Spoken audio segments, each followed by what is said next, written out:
সকাল থেকেই রাজশাহীর উপশহরের একটি ছোট্ট ভাড়া বাসায় উৎসবের আবহ।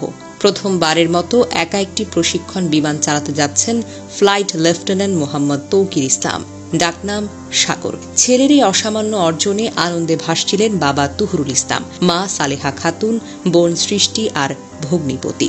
বাবা বলেছিলেন, আমার সাগর আকাশে উড়বে, নিজের হাতে উড়োজাহাজ চালাবে।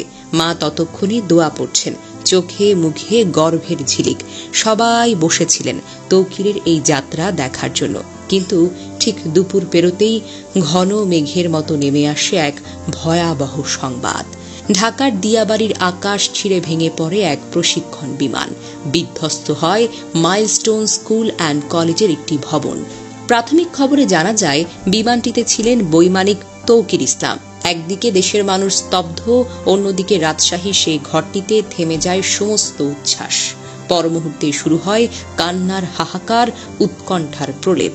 তখনও পরিবার জানে না তৌকির তো আর বেঁচে নেই, জানে শুধু তৌকির সম্মিলিত সামরিক হাসপাতালের চিকিৎসাধীন। ঢাকায় ছুটে যেতে চায় বাবা মা। বিমান বাহিনী দ্রুত ব্যবস্থা করে দেয় বিশেষ হেলিকপ্টারে। বিকেল 4:30টায় তৌকিরের বাবা মা বোন ভগ্নিপতি হেলিকপ্টারে চড়ে ঢাকার পথে।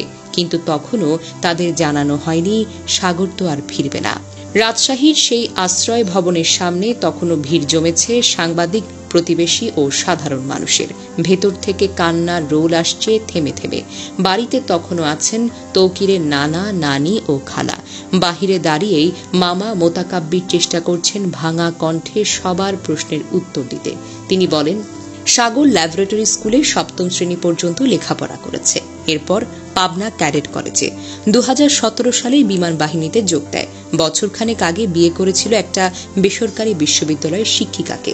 আরও একটু থেমে বলেন, তারা যখন ঢাকায় রওনা হলো তখনও ভাবছিল সাগর হয়তো বেঁচে আছে। সাগর অর্থাৎ ফ্লাইট লেফটেন্যান্ট তৌকির ইসলাম। শেষ মুহূর্তেও নিজের প্রাণ রক্ষার সুযোগ ছিল তার সাথে। চাইলেই ইজেকশন সিটে চাপ দিয়ে প্যারাশুটে লাফ দিতে পারতেন, কিন্তু না, তিনি চেষ্টা করেছেন বিমানটিকে জনবহুল এলাকা থেকে দূরে সরিয়ে দিতে। বাঁচাতে চেয়েছেন মানুষকে, শিশুদের, স্কুল ভবনের ভেতরের জীবনগুলোকে। আন্তঃবাহিনী জনসংযোগ পরিদপ্তর জানিয়েছে, এই ঘটনায় 19 জন নিহত, 1.5 শতাধিক মানুষ আহত হয়েছেন।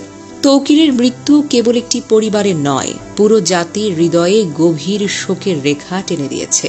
তিনি ছিলেন এক আত্মত্যাগী পাইলট, একজন আদর্শ সেনা, একজন গর্বিত পুত্র। আজ তার রাজশাহীর সেই ঘরটি যেন নিস্তব্ধ। দরজার সামনে স্যান্ডেল জোড়া একা দাঁড়িয়ে, যেন সাগরের অপেক্ষায়।